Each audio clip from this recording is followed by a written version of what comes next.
Moni meistä tekee tämän saman virheen, että me aletaan oikeasti sen puuukon silmiä ja muita pieniä yksityiskohtia vuoltaa ja tekemään ennen kuin se koko runko on edes valmis. Ja oikeasti tämä sama homma pätee, on se sitten maalaukseen, softakehitykseen tai mihinkä ikinä. Niin mitä mä haluan sanoa, niin yrittäkää oikeasti, että tehdään se perusrunkototeutus eka valmiiksi. Ja sen jälkeen vasta lähdetään hinkkaan niitä pieniä yksityiskohtia.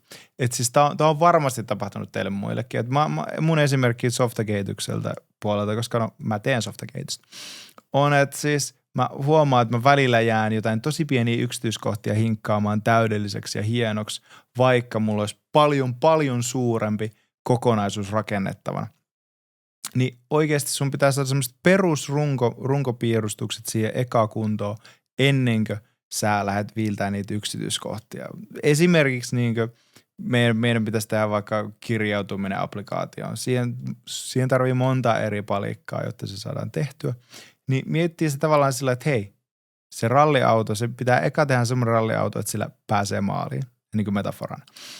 Ralliautolla pitää päästä maaliin. Siinä ei tarvi olla hienoja sponsoritarroja ja punaisia maalauksia ja spoilereita jene. Ne tulee vasta paljon myöhemmin. Meidän pitää eka saada se auto liikkumaan, käyntiin, jene.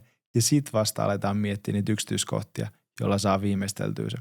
Eli koska muuten sitä aikaa kuluu ihan liikaa. Ennen kuin me huomataankaan, niin sä oot käyttänyt tosi paljon aikaa, tiedätkö, yksityiskohtien viimeistelyyn. Ja sä tajut, että ei hitto, että tää niin kuin koko homma ei ole vielä edes siellä, missä sen pitäisi olla. Joten tämän takia, niin joka juttu, mitä sä teetkään, niin mieti eka, että teet sen niin perustoiminnallisuuden, sen perusrungo eka sille.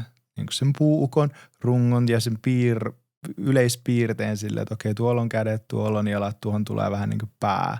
Mutta ei viilellä esimerkiksi päätä eka täydelliseen kuntoon sinne kasvonpiirteet kunnoon, jos sulla on edelleen se koko muu puukko semmoinen pölkyn näköinen. Ja siis niin kuin mä sanoin, niin tää pätee moneen eri juttuun. Ja hei, kommentoi alas, jos tää on tapahtunut sulle ja kerro mille alalle tää myös pätee.